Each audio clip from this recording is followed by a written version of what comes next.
और सबसे पहली खबर राजधानी दिल्ली से। दिल्ली एनसीआर में आज लोगों की नींद भूकंप के झटकों से खुली।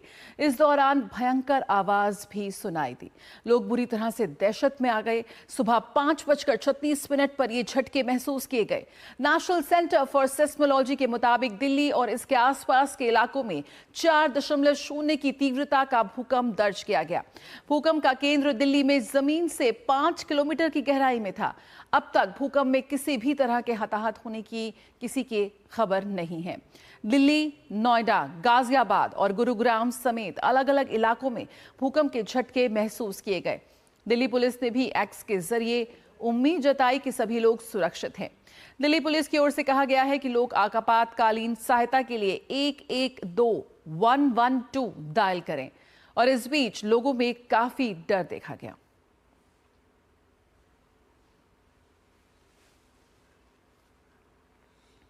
तो दिल्ली एनसीआर में भूकंप के तेज झटके आज सुबह महसूस किए गए। सुबह थी लेकिन उसके बावजूद लोग नींद छोड़ घर से बाहर भागते हुए नजर आए।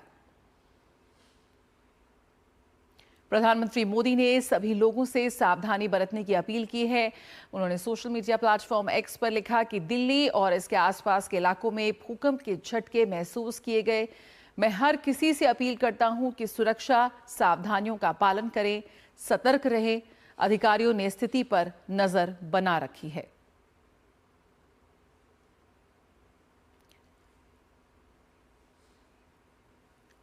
तो कांप उठी धरती जब राजधानी दिल्ली में सुबह 5:36 के आसपास भूकंप के तेज झटके महसूस किए गए। और यहां पर एपी सेंटर नई दिल्ली बताया जा रहा है।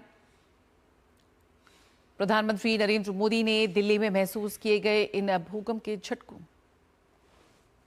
तब जब 2-3 लोगों ने पूछा भी तब हमको भी ऐसा लगा कि हाँ कि कुछ झटका लगा है कि भूकंप सा आया है कुछ। हमें ऐसा लगा जैसे ट्रेन चल रही हो ना, धरती ऐसे हिल रही बहुत तेज, धड़ाधड़, मतलब कि जैसे कुछ धरती फटने वाली है। बहुत तगड़ा झटका था। काफ़ी हॉरेबल था और काफ़ी देर तक झटके आने लगे। अभी मैं सोते हुए एकदम से उठा, एकदम बाहर की तरफ भागा और देखा बहुत तेज झटका खा रहा है। बहुत तेज झटका महसूस हुआ। अभी दूध लेने गए थे तो उस कुर्सी पे बैठे हुए थे, पूरी तरीके से हिली थी कुर्सियाँ और एकदम झटके से खड़े भी हुए हम लोग, लेकिन था बहुत कम टाइम का। टाइमिंग तो बहुत कम थी बट स्पीड बहुत ऐसी लगी जैसे किसी नीचे से कोई ट्रेन निकल के जा रही है। धर धर धर धर करके हमें लगा, हम तो सोचे कोई ट्रेन आई है, बहुत स्पीड में ट्रेन आई है, जो है ऐसा महसूस हुआ हमारे को। जो है हमारे संवाददाता तपस इस वक्त हमारे साथ जुड़ रहे हैं। आइए सीधे रुक करते हैं। तपस, यहाँ पर तेज झटकों के साथ तेज आवाज भी सुनाई दी दिल्ली वासियों को। एपी सेंटर नई दिल्ली बताया जा रहा है और क्या कुछ जानकारी इस वक्त मिल पा रही है? देखिए, 2-3 चीजें बहुत अहम हो जाती है। मैं आपको बताना चाहूंगा जया। सबसे पहली चीज है कि आपने कहा कि एपी सेंटर कहा था। एपी सेंटर है नई दिल्ली एरिया और ये 2012 के बाद है कि जहाँ पे दिल्ली के अंदर ये एपी सेंटर हुआ है। आप देख सकते हैं इससे पहले भी हम लोगों ने बात की है, भूकंप आया है दिल्ली में या फिर उसके झटके महसूस हुए हैं, लेकिन जो एपी सेंटर है वो इतना पास में नहीं रहा। दूर दराज के इस क्षेत्रों में रहा है, नेपाल कहिए, अफगानिस्तान कहिए, आसपास के इलाकों में रहा है, हरियाणा आसपास। लेकिन चूंकि ये एपिसेंटर दिल्ली में रहा तो उसका इम्पैक्ट जो है वो ज्यादा महसूस किया गया। 4.0 का जो इसका रिक्टर स्केल मापा गया, ये दूसरा पॉइंट है। लेकिन ये लगा ऐसा कि ये 5 या उसके ऊपर का है। उसका रीजन है कि एपिसेंटर पास है, उसके साथ साथ जो डेप्थ है 5 किलोमीटर की डेप्थ में ये भूकंप आया। 5 किलोमीटर की डेप्थ बहुत कम मानी जाती है और अगर यहाँ पे भूकंप आता है और ये फॉल्ट लाइन नहीं, जो हमारे सोर्सेस हमें बता रहे हैं कि ये शायद 2 अलग अलग जगहों का कुछ अलाइनमेंट का मसला रहा है, इसी वजह से ये भूकंप आया है। और इसी वजह से जो हमने देखा कि चूंकि 5 किलोमीटर की डेप्थ में थी तो उसका इम्पैक्ट जो था ये ज्यादा महसूस हुआ। लगा कि लोगों को कि शायद ये ज्यादा पावरफुल है। इसका जो आगे दूर दूर तक वो रहा करीब आप समझ सकते हैं ये दिल्ली एनसीआर के इलाकों से शुरू होकर उसके 50 किलोमीटर आगे तक इसके झटके महसूस किए गए। तो ये बहुत अहम हो जाता है। बिल्कुल। और तपस, यहाँ पर जब एपी सेंटर नई दिल्ली है, ऐसे में आफ्टर शॉक्स को लेकर भी अब चिंता है।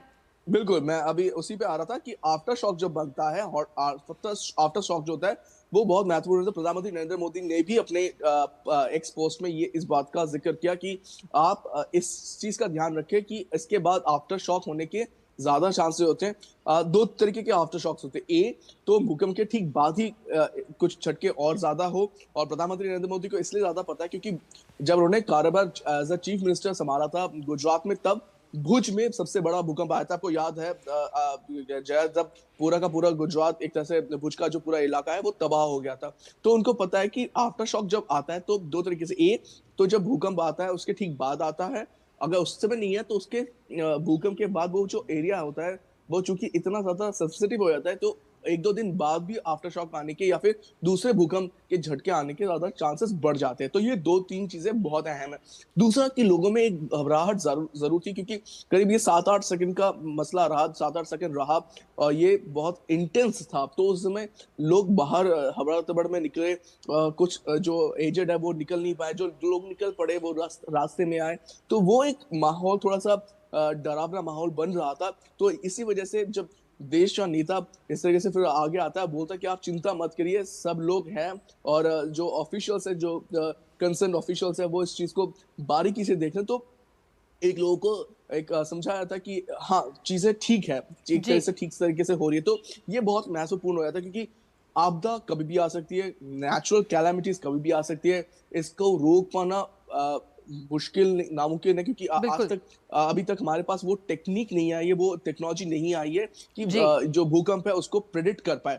अभी काम चल रहा है, लेकिन जो अहम हो जाता है वो है उस भूकंप आने के बाद क्या क्या चीजें की जा सकती है। जो लोग बाहर निकल आए वो तो अच्छा है, लेकिन जो नहीं निकल पाए, दो अहम चीज होती है। ए आप लिफ्ट का प्रयोग ना करें, क्योंकि हाई राइज बिल्डिंग्स होती है दिल्ली में आज की डेट में, तो हाई राइज बिल्डिंग में लिफ्ट होती है, आप लिफ्ट का प्रयोग ना करें, आप सीढ़ियों का प्रयोग करें। जो लोग निकल नहीं सकते वो किसी टेबल के नीचे अपने आप को सुरक्षित करें, या फिर जो आप दरवाजे के जो साइड के होते हैं इलाके, वो जो चौखट होती है उसके नीचे अपने आप को सेव करने की कोशिश करें। बिल्कुल, तो यहाँ पर जागरूक रहना बेहद जरूरी है। आफ्टर शॉक्स आ सकते हैं, आज नहीं तो 2-3 दिन में भी आ सकते हैं, ऐसा कहा जा रहा है। बहुत बहुत शुक्रिया तपस फिलहाल इस जानकारी के साथ जुड़ने के लिए। तो यहाँ पर राजधानी दिल्ली की अगर हम बात करें, दिल्ली एनसीआर में तेज झटके यहाँ पर महसूस किए गए भूकंप के, और इस वक्त बहुत ज़रूरी है कि आप सतर्क रहें, जागरूक रहें और कोशिश करें कि किसी भी तरह की अगर कोई भी इस तरह का आपको महसूस हो कंपन, तो आप तुरंत घर से बाहर निकले, लिफ्ट का प्रयोग ना करें, क्योंकि जैसा कि हम जानते हैं कि राजधानी दिल्ली में और दिल्ली एनसीआर में काफ़ी हाई राइज बिल्डिंग्स हैं, सोसाइटीज़ हैं, ऊंचे अपार्टमेंट्स में लोग ज़्यादातर पे रहते हैं। तो ऐसे में कोशिश करें कि सीढ़ियों से आएँ और लिफ्ट का प्रयोग ना करें। तो इस पर हम लगातार आपको और भी अपडेट देते रहेंगे। राजधानी दिल्ली में जो भूकंप के झटके आज सुबह महसूस किए गए। और आइए